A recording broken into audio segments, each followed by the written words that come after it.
For the first time in 5 years, I left a business exhibition a day early. I work for a telecommunications company, and every year we participate in 3 business exhibitions. The exhibitions are held in different cities across the country, and each exhibition lasts 5 days. We arrive and set up our booth on Sunday and Monday, and the exhibition begins on Tuesday morning and ends on Thursday at noon. For the past 5 years, I have worked at each of these exhibitions and always stayed until the last box was packed and loaded onto the truck on Thursday afternoon. That was the case until the last exhibition. The last exhibition I worked at was in May at the San Diego Convention Center. On Tuesday evening during the exhibition, I severely sprained my ankle and was unable to work at our booth the next day. On Wednesday during lunch, my boss told me that there was no point in staying at the show if I couldn't work and advised me to find a flight home. I didn't need to be told twice. By 2 o'clock that afternoon, I was on a plane to St. Louis. Before boarding the plane in San Diego, I called home and left a message for Tammy, my wife of 9 years, saying I would be home by 8 o'clock that evening. Tammy was upset with me about something before I left, but she didn't want to discuss it at that moment. She said we would work things out when I got home. I was upset that I had sprained my ankle and that my boss had told me to leave before the conference was over. But I was glad I would be able to get home early and find out what was bothering my wife. When the taxi stopped in front of the house, I noticed a black Cadillac in our driveway. I didn't know anyone who drove a Cadillac, and I was a little concerned that someone was at Tammy's house when she knew I was coming home. I believed she would be happy to discuss any problem she thought we had. When I entered the house, I heard voices in the living room. I walked from the hallway into the kitchen, peeked into the living room, and got the shock of my life. Tammy was sitting on the couch with my best friend, Mike Williams. That in itself wasn't shocking. What shocked me was that Tammy's blouse was unbuttoned. Tammy and Mike hadn't noticed me yet, so I walked through the kitchen and stopped at the edge of the living room. "What the hell is going on here?" I shouted. Tammy turned around, looked at me, and covered her mouth with her hand. "Oh my God!" "George, what are you doing home?" she asked. There was something strange in her voice, and the fact that she wasn't trying to hide her unbuttoned blouse seemed very suspicious. It was as if she had expected this to happen. "What's going on here?" I asked. "It's not what you think, honey," Tammy said. She even smiled when she said it. I started to wonder if I was dreaming until I felt the pain in my ankle again and realized it wasn't a dream. In the short time I had been in the room, Mike hadn't moved a muscle. He just stared at me with a smirk on his face. I couldn't take it anymore. Mike was a big guy, but I didn't care how tall he was or how much my ankle hurt. I was going to throw that bastard out of my house. I took a step toward the couch and suddenly found myself in the arms of another man. I didn't hear him come up behind me. He grabbed my right arm, twisted it behind my back, and wrapped his left arm around my neck as if he was going to strangle me. I could breathe, but I knew he could cut off my air supply at any moment. "I think you understand the situation now, George," Tammy said. "We've been waiting for you to start our little party. Mike finally told me what you do at those business conventions. Did you really think I'd never find out about your girlfriends? Or did you just think I didn't care? Well, for your information, I do care. You hurt me, and now I'm going to hurt you. I'm going to play with Mike and Tyrone, and you're going to watch. How do you like that?" I tried to tell Tammy she was wrong, but before I could say a word, the guy holding me shut my mouth and nose with something. The smell of whatever he was pressing against my nose was suffocating me, and soon I felt myself losing consciousness. I don't know how long I was unconscious, but when I came to, I found myself tied to the bed in the guest bedroom. My injured ankle felt like it was pressed against red-hot iron, and my other ankle and wrists were starting to go numb. Looking around quickly, I saw that my wrists and ankles were tied to the bed with a speaker cord. Tammy must have taken the cord from my workshop. Whoever tied me up had pulled the cord so tight that they were cutting off my circulation.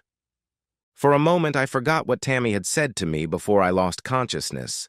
but my memory returned when I heard voices coming from the TV at the end of the bed. I looked at the TV and saw Tammy sitting on our bed completely naked with Mike. He was naked too. "George, are you awake yet?" "I hope so, because I wanted to show you what I'm going to enjoy," Tammy said, looking straight into the camera. Tyrone must have been the guy who grabbed me from behind.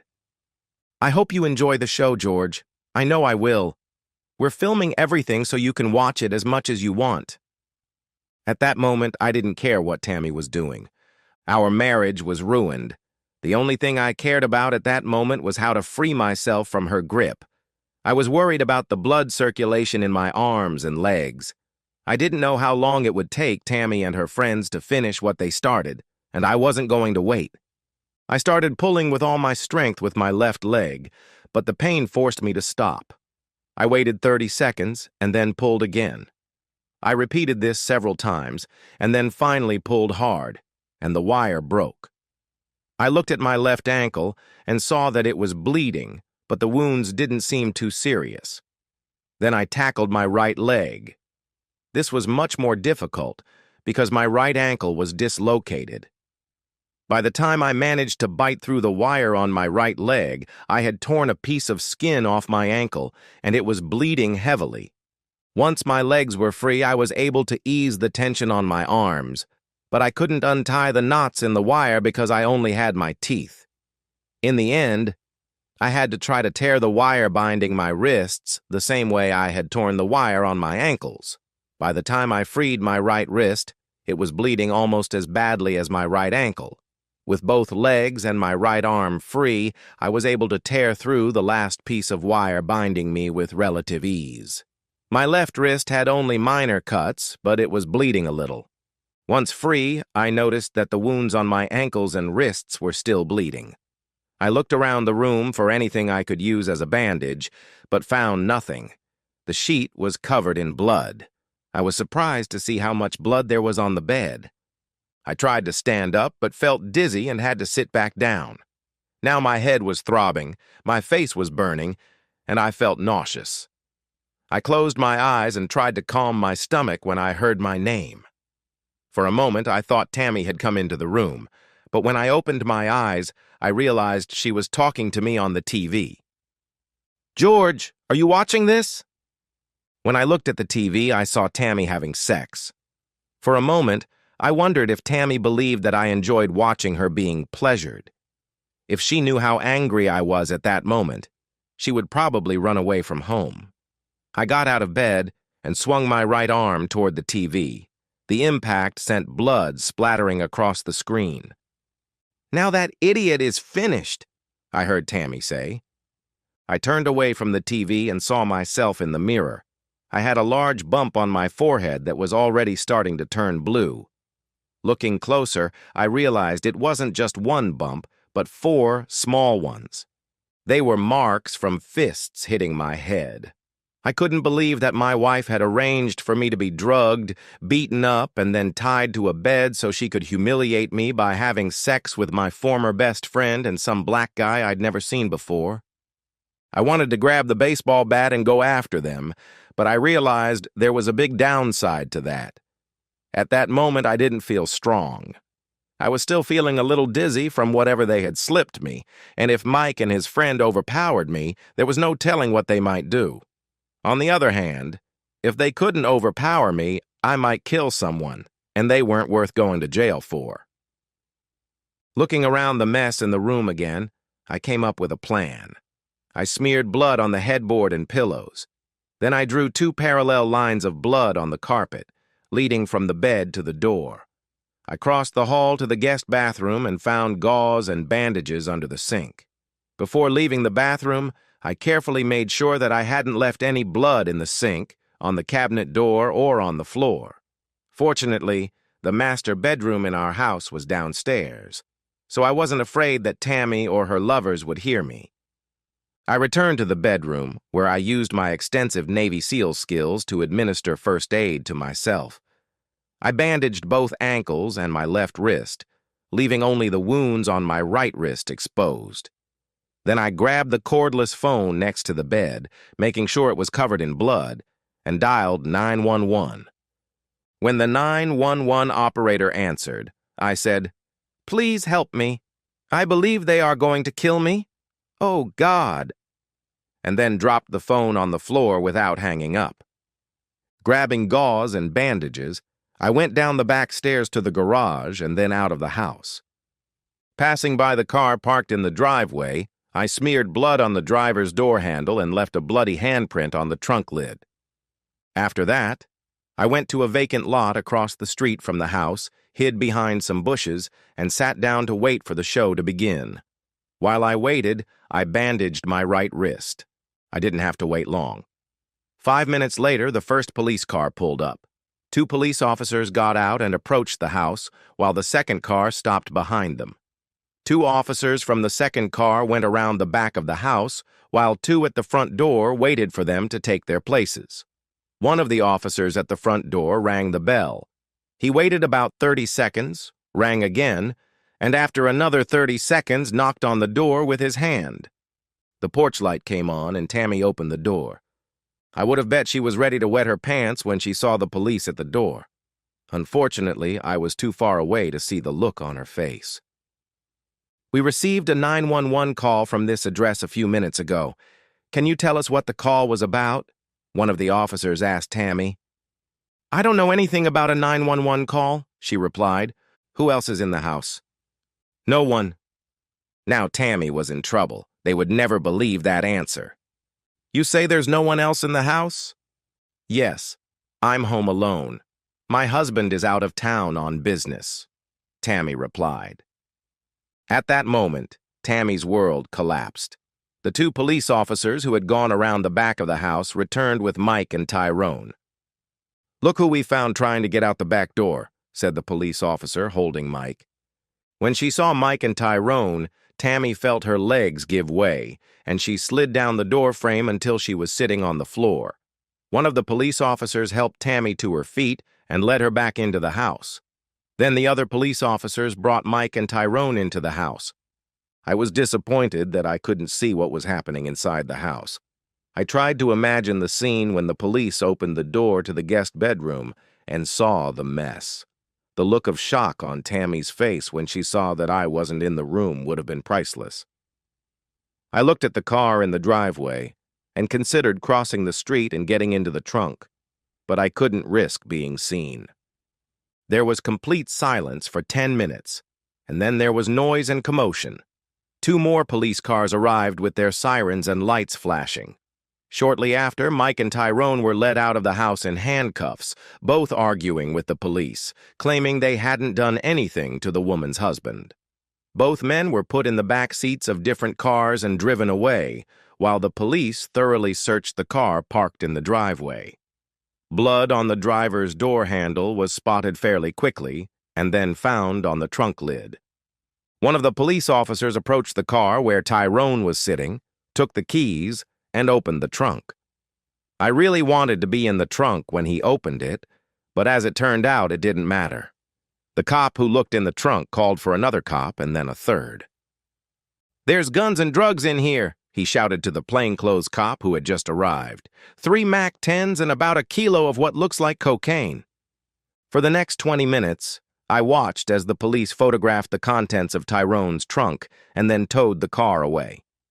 The 2 cars with Mike and Tyrone drove off, and a short time later, Tammy came out of the house in handcuffs, was put into a patrol car, and driven away. There were still police officers in the house, and I watched as they cordoned off the front door with tape marked "Crime Scene." I decided it was time to leave. I crossed the vacant lot to the street behind the house and then, keeping to the shadows, walked 10 blocks to a shopping center with a McDonald's. I realized I looked pretty terrible with bloody bandages on my wrists and ankles and a bruise on my forehead, but I needed to get off the street for a while, and I had enough change in my pocket to buy a large cup of coffee. When I walked into the restaurant, I expected everyone to stare at me, but it turned out that I blended in with the crowd of McDonald's patrons. There were about 15 homeless people eating hamburgers or drinking coffee. No one paid any attention to me, as I sat down in a corner and started drinking my coffee. When I thought about what I had done, I couldn't help but smile. Imagining Tammy, Mike, and Tyrone being questioned by the police, I almost laughed out loud. The police would ask them what they had done with my body, and of course they wouldn't be able to answer that question, and anything they said would be considered a lie. The only problem I had left was how to show up again and not be accused of deliberately misleading the police. By the time I finished my coffee, I had an idea that I believed would work. When I approached the counter with my empty cup to ask for a refill, the manager approached me and said he would refill my cup if I left the restaurant. I accepted his offer. With a cup of fresh coffee in my hand, I walked 20 blocks from the restaurant to a park I knew well. Since I hid behind trees and bushes whenever a car approached, and it was difficult to walk on my injured ankle, it took me almost an hour to reach the park. There, I found a picnic table in a dark corner of the park and sat there until 3 in the morning. At that time, I took off my bandages, threw them in the trash, and moved to the other end of the park, where I lay down on the grass next to the running track. Despite the pain in my wrists and ankles, especially my right ankle, I was able to fall asleep before dawn. I lay as still as I could, hoping I could fall back asleep while I waited for what I knew was coming. The park I was in was a popular spot for joggers and people walking their dogs in the morning. I knew I would be found soon. I was right, and half an hour later I was lying in an ambulance rushing to the hospital. I had left my wallet on the nightstand in the guest room at home, so when I was taken to the hospital I had no identification. For some reason, I couldn't speak coherently when the doctors in the emergency room tried to find out who I was and what had happened to me. I also had trouble staying awake. I didn't want my game to end too quickly. The police arrived around noon. I pretended to be asleep until 1 p.m., and then I was ready to talk. I rehearsed what I was going to say and how I would answer questions so that I wouldn't stray from the truth. "Mr. Grant? Are you Mr. George Grant?" asked the plainclothes police officer. "Yes, I'm George Grant." "Mr. Grant, I'm Detective Manson, and I'd like to ask you a few questions if you don't mind." "Okay, but I'm not sure I can help you. I don't remember much. I don't even know how I got here." "You were found in the park around 6 this morning by a man walking his dog. Why don't you tell me what you remember?" said Manson. "Last night I came home from a trip to San Diego. I arrived a day earlier than planned. When I entered the house, my wife was talking to my best friend, Mike Williams. When I asked her what was going on, a man grabbed me from behind and held me, and my wife started yelling at me about something. It was hard to breathe, so I couldn't focus on what Tammy was saying. I believe they drugged me because the next thing I remember is waking up in our guest bedroom, tied to the bed. I noticed that I was bleeding from where my wrists and ankles had been tied, and I was starting to lose feeling in my hands and feet. I managed to free myself, but I damaged my wrists and ankles even more. Then I noticed the TV. It was on, and the image was coming from the master bedroom. Tammy was having sex with Mike and another man, a big black guy I had never seen before. I thought I heard them discussing what they were going to do to me. It sounded like they were planning to kill me, but I wasn't sure, because my mind was still a little foggy. I believed they were raping Tammy and were going to kill us both, and then I managed to bite through the wire that was tying me to the bed. Then I called 911. "You didn't get through, Mr. Grant. Why did you hang up?" Manson asked. "I hung up when I realized Tammy was involved. I thought I heard her say something like, 'Go deal with that bastard.' So I decided the best thing to do was try to get out of the house. But after that, I don't remember anything. I obviously got out, but I don't know how." "Do you remember who hit you?" Manson asked. "No, I don't remember," I replied. "But a lot of what happened is still a blur. What does my wife say about what happened?" "She claims she found out about your affair while you were away on business and decided to teach you a lesson. She said she didn't want to hurt you and that they would let you go once they had dealt with you." "Did she say where she got the idea that I was cheating on her?" I asked. "She said Mr. Williams told her." "What a stupid bitch. The only proof of my infidelity is the word of one man, and she decided to sleep with him to get back at me. I said. I thought she was smarter than that. So you're saying you never had an affair? Of course not, I replied. I never cheated on my wife, she only had to ask. I could easily prove I didn't cheat on her. I'm starting to believe she just wanted to do it and used the alleged affair as an excuse. Detective Manson asked me a few questions to clarify some points, but didn't dispute anything I said. The next day, I was discharged from the hospital. When I got home, there was a message from Tammy on my answering machine. She begged me to come to the police station and explain that it was all a misunderstanding.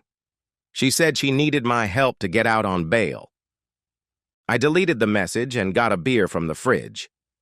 The phone rang again, and it was Susan Crawford, Tammy's best friend. Susan was divorced. Her husband had caught her with her lover and kicked her out of the house. I had never liked Susan and didn't like the way she influenced Tammy. For some reason, I knew she had something to do with Tammy's behavior. Susan said she needed to talk to me, that it was important. Being a curious person, I invited her over. Susan arrived an hour later. I spoke with Tammy, Susan said. She's at her parents' house. She told me that you were cheating on her while you were away on business. You know that's nonsense. I never cheated on her. Did she tell you what she did? She just said there was some kind of misunderstanding, that you called the police and they arrested her, Susan replied. I can't believe Tammy did something so terrible. Did you really call the police? Why? For the next 20 minutes, I told Tammy the same thing I had told Detective Manson. After all, most of it was true. Susan pretended to be shocked, but she didn't turn against Tammy. That's not like Tammy. I just can't believe she would do something so crazy unless she had a nervous breakdown, Susan said. Maybe. Will you talk to her? Give her a chance to explain her side of the story? Susan asked. Maybe if I have to. But I have to ask her why she didn't show me the same understanding. If she believed I was doing something wrong, why didn't she discuss it with me before taking such drastic measures? Did she talk to you about it? Number. If she had, I would have advised her to talk to you, Susan replied. I didn't believe that for a minute. I was sure Susan didn't think much of me, so I didn't think she would object to Tammy's idea of revenge. I really don't know what got into her, George. All I can say is that you shouldn't do anything until you know all the facts, Susan said. Don't worry, I won't, I replied. Susan said, okay, kissed me on the lips, and asked if she could do anything for me. I had no doubt what she meant, but I pretended not to understand.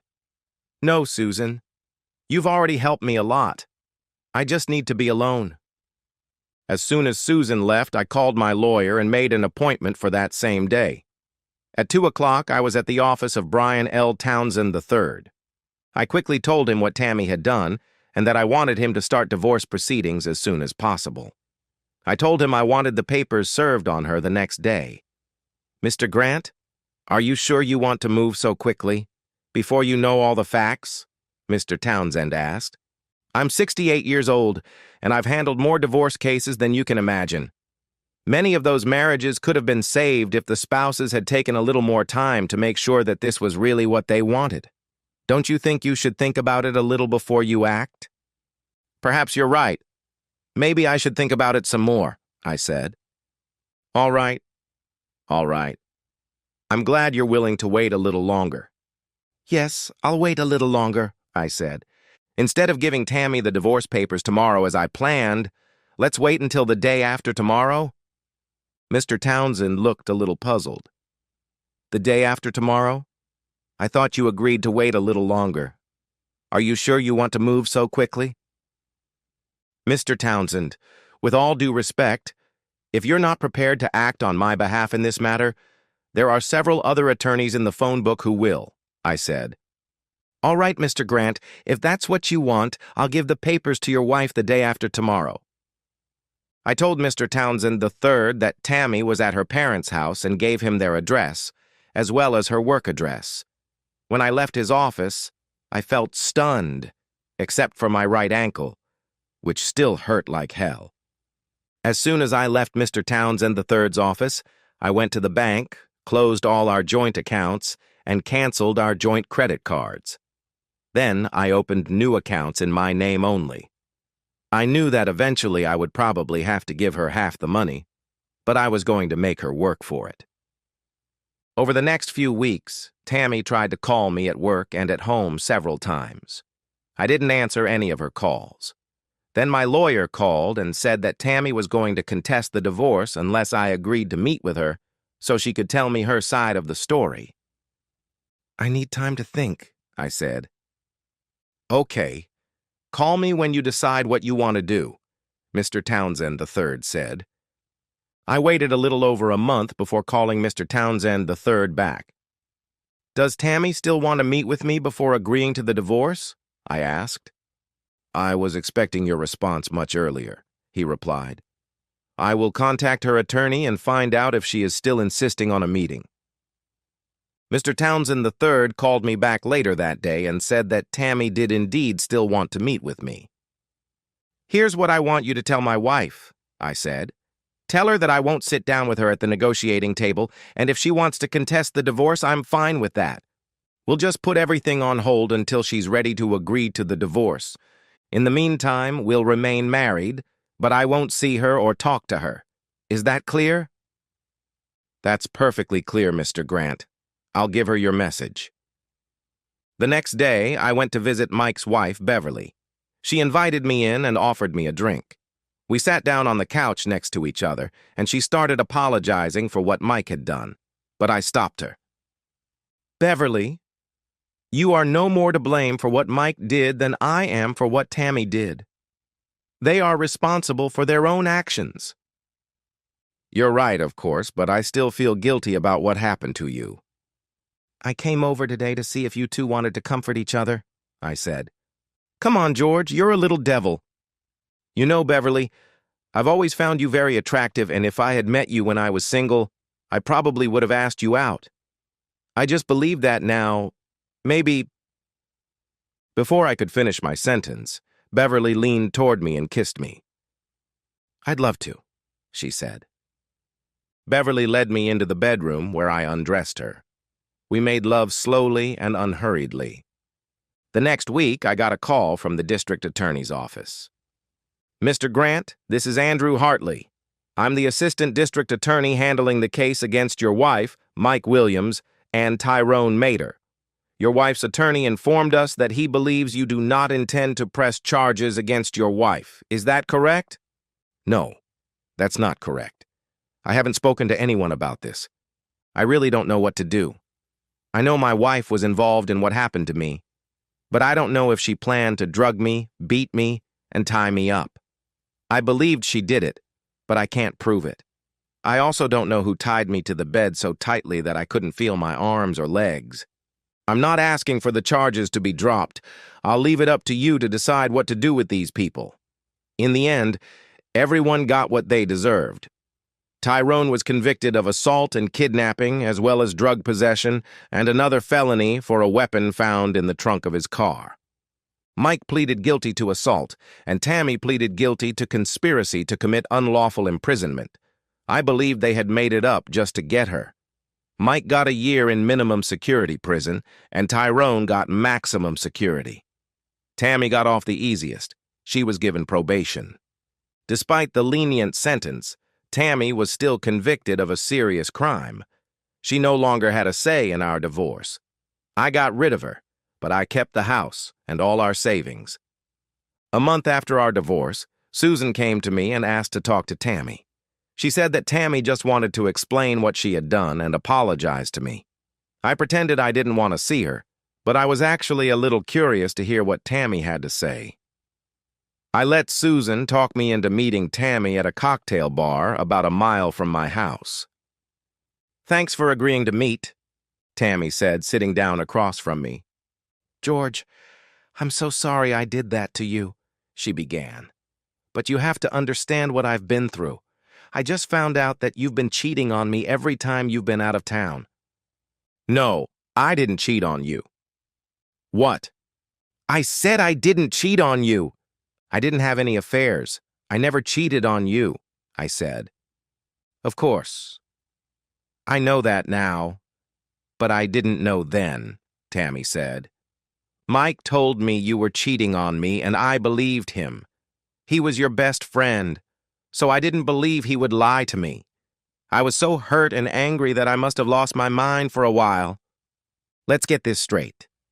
When I was getting ready for my last trip, you already believed that I was cheating on you every time I left? Yes. Then why didn't you tell me when I asked you what was bothering you before I left? I should have, but I needed more time to figure things out before I could talk to you about it. When I finally stopped laughing at her, I said, "You only had Mike's word that I was cheating on you, but you weren't ready to ask me if it was true, even though you were ready to plan your revenge. And you didn't suspect for a second that Mike wanted to be part of your revenge." I'm sorry, I can't explain what came over me. Bullshit. Whose idea was it to get Tyrone involved? Mike suggested we needed someone who wouldn't let you hurt us or escape while we tied you to the bed. Tyrone was Mike's friend. Mike has good friends. I didn't know he hung out with drug dealers, I said. How could you let Mike talk you into letting Tyrone fuck you? Tammy blushed and turned away from me. I slept with Mike the night before you came back. I didn't know it at the time, but Mike had hidden a video camera and filmed everything. On Wednesday morning, he showed me the tape and said he would send a copy to my parents if I didn't let Tyrone sleep with me that night. Mike blackmailed you into letting his friend sleep with you? Damn. This story is getting more interesting. Can I ask what you expected when it was over? Did you think I would forgive you for what you did to me? Well, I thought that then we would be even and could move on with our lives, leaving all that behind. That made me laugh again. Let's assume for a minute that I really did cheat on you, okay? You didn't know about it, so you weren't hurt until Mike told you that I was cheating, I said. I understand how painful that was for you, but you still didn't catch me in the act. You never saw me talking to another woman, let alone having sex with her. Instead of talking to me and telling me you found out about my affair, you decided to get revenge. Your plan for revenge was to drug me, tie me to the bed, and make me watch you sleep with two guys, one of whom was my best friend. The whole scene was staged to humiliate me, and for some reason you decided that would make us even. Most women would just have an affair if they wanted revenge. What you did goes way beyond revenge. You went too far, and even if I had cheated on you, I couldn't forgive you for what you did to me. Tammy lowered her head and began to cry. Please give me another chance. I love you. I've always loved you. You're the only man I've ever loved. I didn't mean to hurt you. What I did with Mike and Tyrone was just sex. It had nothing to do with love. Please. Isn't there anything I can do to make you love me again? I'll do anything you ask. Just give me another chance. Tammy looked at me with wide eyes, tears streaming down her cheeks. I couldn't stand to watch her cry. Do you really mean that, Tammy? What do I mean? She asked. Are you really willing to do anything I ask? Tammy tried to wipe the tears from her face. Yes, I'm willing to do anything. I'll do anything you want. I slipped out of the stall and stood up. I put my hand on Tammy's shoulder, leaned in so my mouth was close to her ear, and said, Die. Tammy put her head down on the table and started crying. I could hear her crying as I walked out the door. 3 months later, Beverly and I got married.